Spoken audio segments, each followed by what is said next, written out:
Bien, la primaria es un proceso que debería, o así está concebido, de alguna manera, motivar a la gente a que tenga precisamente la posibilidad de escoger a quienes son de oposición, quién los va a representar en el año 2024. En Venezuela hemos visto encuestas que van, como dice nuestro invitado Joel Horta, del 8 al 10, algunas son más optimistas, dicen un 30%, pero bueno, así como hay encuestas que miden participación, hay encuestas que miden liderazgos que también varían muchísimo. Algunas hablan de un liderazgo que tiene 70 puntos y otros 30. El tema de las encuestas también es un asunto hoy para discutir, pero lo cierto es que pareciera que en el común, en la calle, el tema de las primarias no es precisamente el foco de conversación del venezolano. Y la cifra más real que tenemos, que la mencionaba Joel Horta, dice que es también uno de esos puntos con los que parte mal esta primaria, es el voto en el extranjero. Y esa cifra hoy no representa el 10% de esa migración que han dicho hoy está fuera de Venezuela. Y decimos han dicho hoy porque no existe una cifra oficial, más allá de algunas que pueda dar organismos internacionales, pero son números que varían según el organismo. Fíjate, Carlos, históricamente el voto en el exterior, no solo en procesos primarios, en los procesos presidenciales ya definitivos, es muy mínima su incidencia, porque quien emigra se desconecta en lo político de su país. Nosotros hemos visto procesos donde tenemos una migración muy importante, por ejemplo, de colombianos en Venezuela, 6 millones de colombianos. Y tú vas en las elecciones presidenciales a ver las colas en el consulado de Colombia y hay 800.000 votantes. Y lo mismo pasa con los ecuatorianos, con los peruanos. Y eso está sucediendo con los venezolanos. Los venezolanos que están en el exterior, lo menos que quieren saber es del tema político en Venezuela. Esa es una realidad.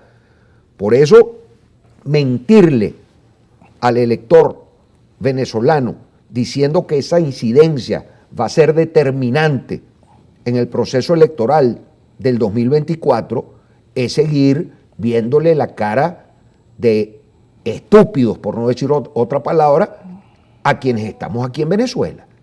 Ese proceso lo tenemos que definir nosotros, los que estamos acá, y tenemos que entender que el chavismo viene de una votación de 8 millones a 3 millones y medio en el último proceso, y la oposición de 7 millones y tanto, que fue la última votación de Capriles contra el presidente Maduro, llegó a cerca de 4 millones, porque cuando sumamos en los últimos procesos electorales los votos de la alianza los votos de la alianza y de la plataforma unitaria, nuestra votación es mayor a la del gobierno.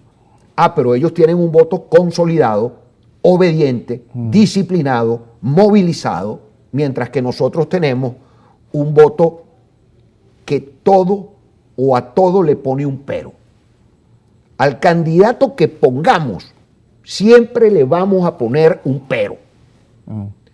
Y ese pero es lo que hace que el gobierno, con menos cantidad de votos, siga ganando elecciones. ¿Pero quién pone ese pero? ¿El ciudadano o los políticos? Porque, No. Porque los políticos presentan muchas opciones. Bueno, por ejemplo, Joel Horta conoce bien el caso de Monagas. Yo lo tengo muy claro. Joel Horta fue candidato en Monagas. Y nosotros tratamos de hacer un pacto, un acuerdo, y hubiésemos ganado la gobernación y la alcaldía. Ojo, y eso hubiese sucedido en 18 estados del país. Pero la guerra de egos, la guerra de vanidades que tiene nuestra actual dirigencia política impide que nos pongamos de acuerdo en la búsqueda de un candidato unitario. Yo nunca hablo de un candidato único, porque eso no va a ser posible. Claro.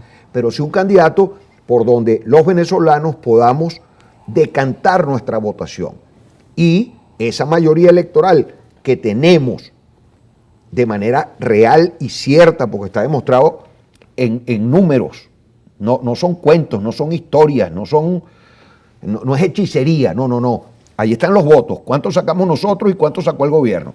El gobierno lo saca en un solo bloque y nosotros fracturados porque cada uno se cree mejor que el otro. Ahora, ¿cuál es la invitación a nuestra diligencia política? En que hagan un poco lo que hizo el presidente Pérez en su momento, como insistí en el primer bloque, con la concertación chilena. El presidente Pérez llamó a toda la oposición chilena y los metió, los internó en un hotel ahí en la colonia Tovar, y de allí salió el acuerdo político. Bueno, hagamos lo mismo. Hagamos lo mismo. Toda la oposición venezolana, sentémonos un fin de semana en un lugar a discutir quién es el que verdaderamente puede ganar la elección. Deslastrándonos no solo de todo ganar, lo complejo. ¿quién la puede cobrar? Óyeme, es otro tema. porque es ganar, cobrar y gobernar. Porque si el chavismo es como es gobernando, te lo podrás imaginar en oposición. Porque el gobierno ha logrado lo que no, bueno, en esa mal llamada Cuarta República no se hubiese podido hacer. Dolarizaron la economía, dolarizaron el precio de la gasolina, claro, privatizaron la educación, porque es mentira que aquí hay educación gratuita. Quien nos escucha sabe lo que cuesta una matrícula escolar entre uniformes y comidas y libros, todo lo que piden en las escuelas públicas y en las universidades y en los liceos. Pero además privatizaron la salud. ¿Quién va a un hospital y si no lleva, anda con un brazo fracturado para el Domingo Luciani y no lleves el yeso? A ver si te recuperan el brazo. No, pierdes el brazo. Tienes que llevar todos los insumos. Pero además acabaron con el salario. Acabaron con el salario, acabaron con los contratos colectivos, acabaron con los sindicatos. A mí me causa mucha risa cuando hablan entonces del neoliberalismo y de la derecha. Por favor, por favor. Ahora, eso tiene que estar en una mesa de negociación. Señores, ¿quién puede ganar? Pero además, ¿cuál es el plan alternativo a lo que el chavismo llama el plan de la patria? Es decir, ¿qué vamos a hacer? ¿Qué se le ofrece al país? ¿Qué vamos a hacer con la industria petrolera? ¿Qué vamos a hacer con la industria gasífera? ¿Qué vamos a hacer con la agroindustria? ¿Qué vamos a hacer con el turismo? ¿Qué vamos a hacer con el salario? ¿Qué vamos a hacer con el tema económico global? ¿Qué vamos a hacer con nuestras reservas en oro, en diamantes, en bauxita, en coltán? ¿Qué vamos a hacer con las empresas básicas? ¿Qué vamos a hacer? ¿Cómo monetizamos esos recursos para poder nosotros entonces darle fortaleza al bolívar como moneda nacional? Ahora, ¿quién habla de eso? Yo no he escuchado a ningún candidato decir nada sobre eso. Claro, no está en el debate hoy la propuesta, la visión del país. Vamos a revisar pero sin una visión de país, Carlos, es lo que ocurre.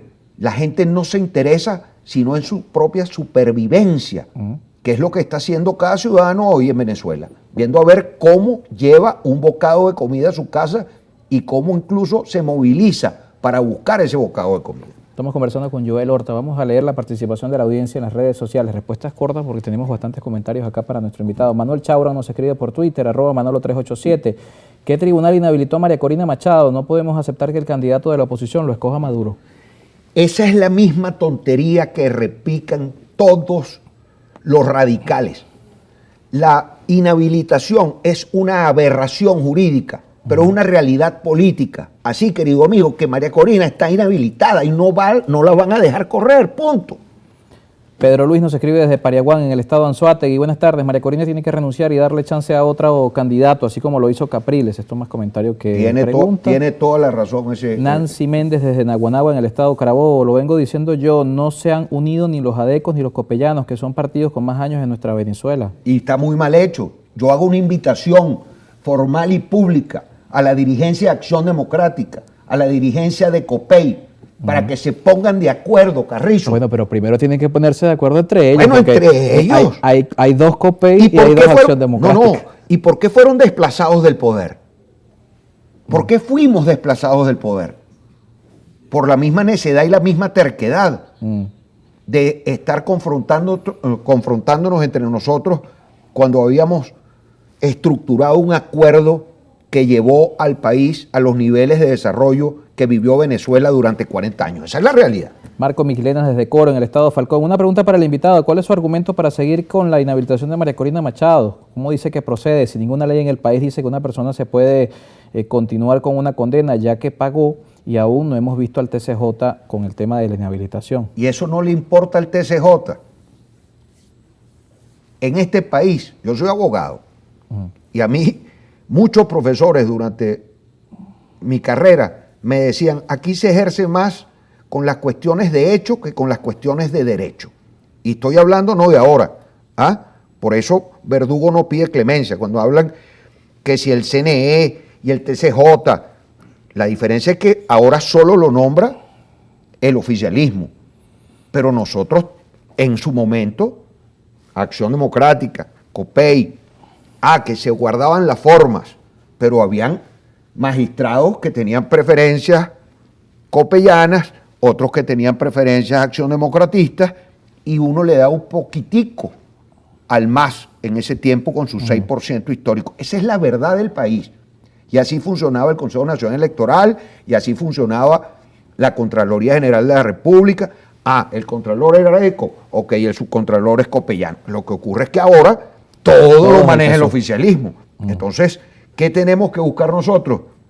La alternancia, la alternabilidad en el ejercicio del poder, que es un elemento fundamental de la democracia. Sin alternancia no hay democracia. Julio Atías desde Montalbán, en el estado de Carabobo. Buenas tardes, buen análisis por parte del invitado. Sin embargo, hay una diferencia entre Capriles y María Corina Machado, y es que Enrique Capriles está inhabilitado por 15 años, o sea, está vigente su proceso. En cambio, María Corina fue inhabilitada en 2015 por 12 meses. Ese proceso venció hace 7 años. Legalmente está en plena facultad. Bueno, pero volvemos a lo mismo. Es el mismo tema, claro. Reinaldo Cordero desde Maturín, pregúntele a Horta que si se va a candidatear para diputado en 2025. Además, Carlos Prosperi va con nombre propio, no va con las siglas de AD. Eso lo vamos a ver en las presidenciales.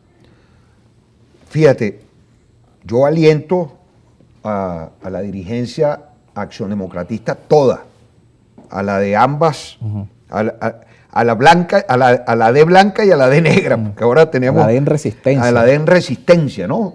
Bueno, hace muchos años vota negro para recuperar la blanca. A que tienen que integrarse y ponerse de acuerdo. Acción Democrática tiene la primera opción de poder ganar las elecciones del 2024. Esa es la realidad. Ahora, es tan difícil que puedan acordarse, que puedan resolver sus problemas internos para recuperar además a Venezuela de esta profundísima crisis que estamos viviendo. Bien, cerramos con Cecilio Hernández, que nos escribe desde el estado Falcón. Buenas tardes, Carlos. Pregúntale al invitado, a su juicio, ¿cuál de los dos candidatos, María Corina o Prosperi? ¿Quién tiene más opción de ganar las primarias? Para mi gusto, Prosperi, porque es que, insisto, María Corina está inhabilitada y no va a correr, pero porque es además una contradicción. Ella dice que no cree en el Consejo Nacional Electoral. Si ganara y la habilitaran, pues, no se va a inscribir ante el CNE o va a pedir también elecciones manuales. La candidatura de esa señora es una ficción, es una mentira, es un embuste, es un engaño a Venezuela. Así se haya convertido en una especie de fenómeno electoral de los tweets, pero en la vida real eso no es así, porque para tú competir en una elección tienes que tener la posibilidad de competir. Claro, de poderte inscribir. Así es. Gracias, Joel, por acompañarnos esta tarde. Joel Horta con nosotros, analista político. Hacemos una pausa y al regreso estará en estudio Clever Lara. Vamos a hablar un poco de Acción Democrática, precisamente. Partido del Pueblo.